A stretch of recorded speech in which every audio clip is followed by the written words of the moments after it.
KJA Global Channel, The Political System and Me.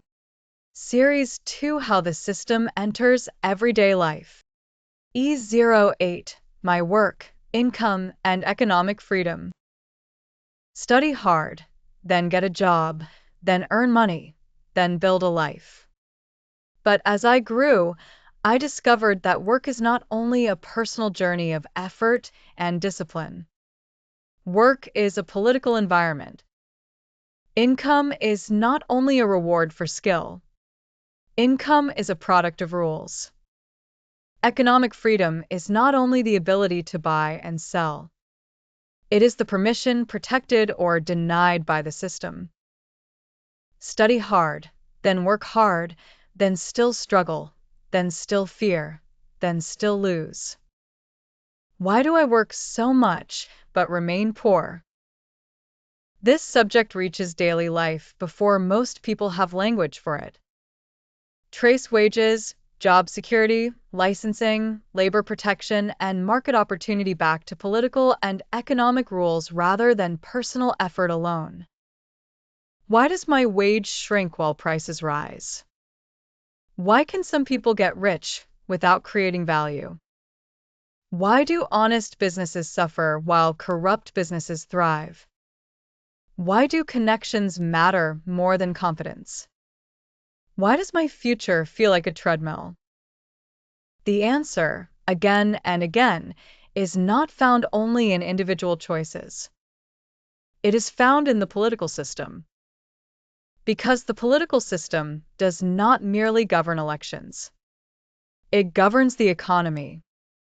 It governs whether labor is dignified or exploited, whether wealth is earned or stolen, whether markets are open or captured, whether entrepreneurship is encouraged or crushed.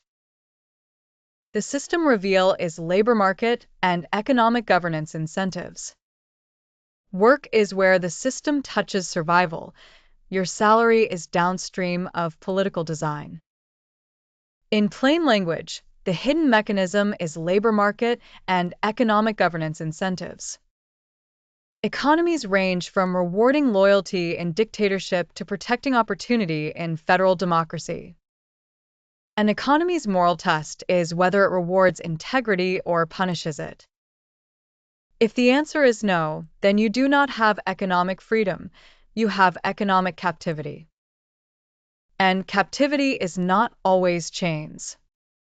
Sometimes captivity is debt. Sometimes captivity is inflation. Do labor laws exist and protect workers? Are minimum wages fair and enforced?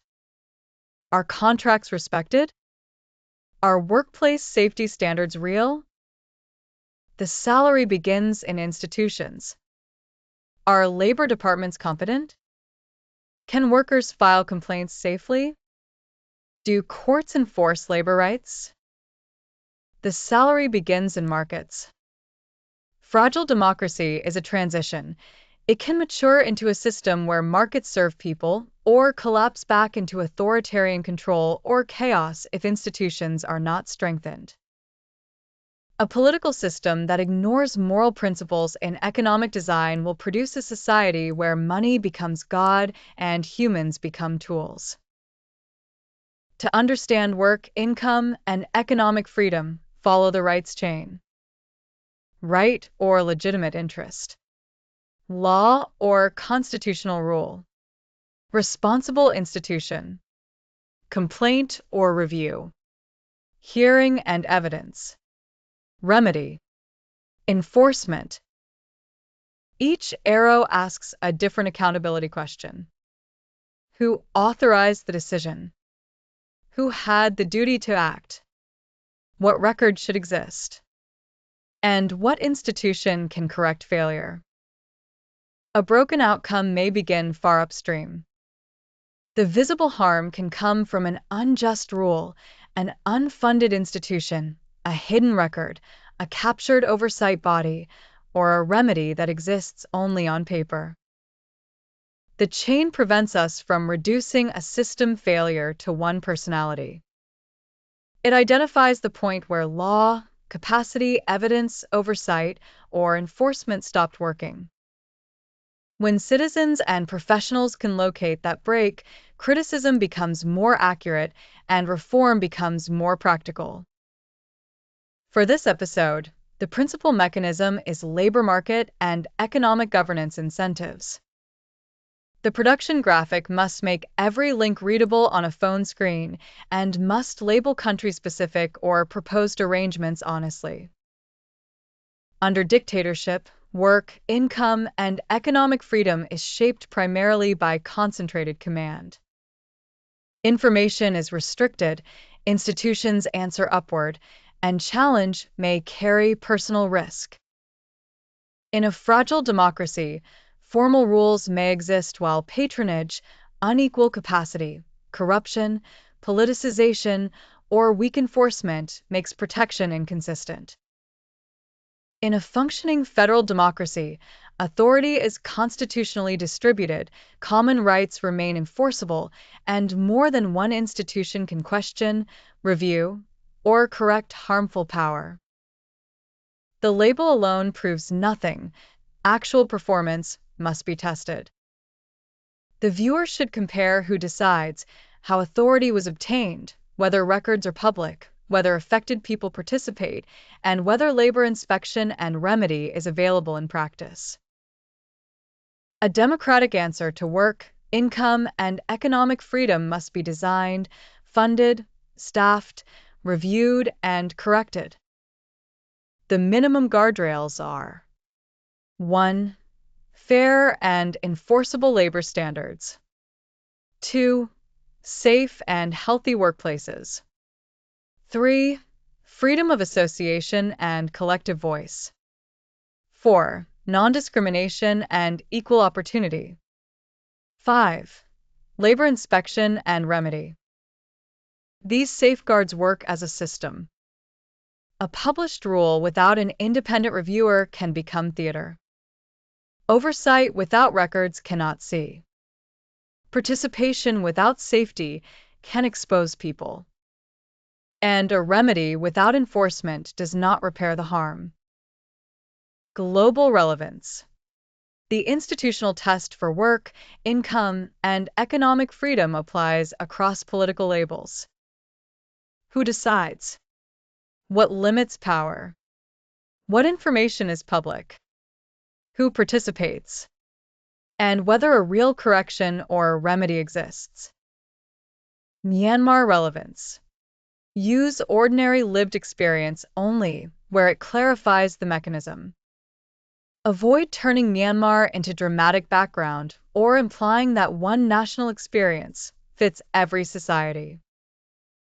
Here is the civic practice for this episode. See and ask. Ask why you may fear losing your job more than losing your rights, and what that fear protects. Verify.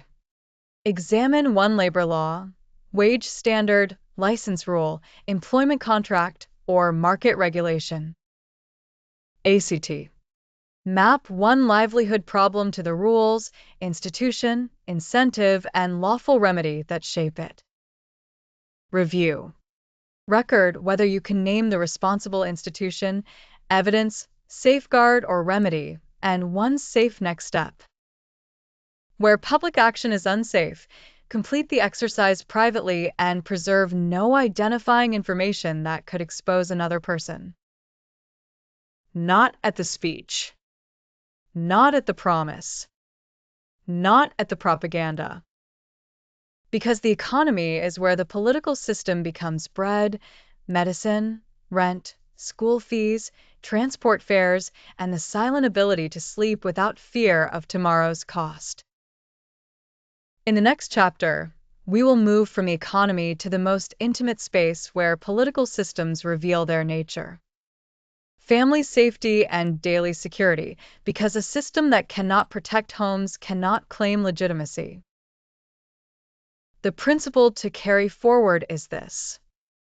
Work is where the system touches survival. Your salary is downstream of political design.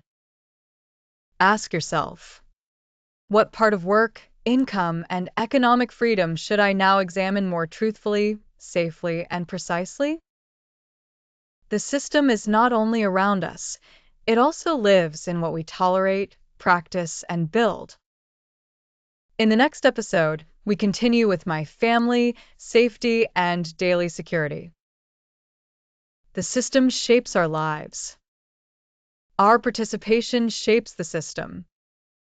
Subscribe, learn, Participate, shape the future. KJA, knowledge justifies authority.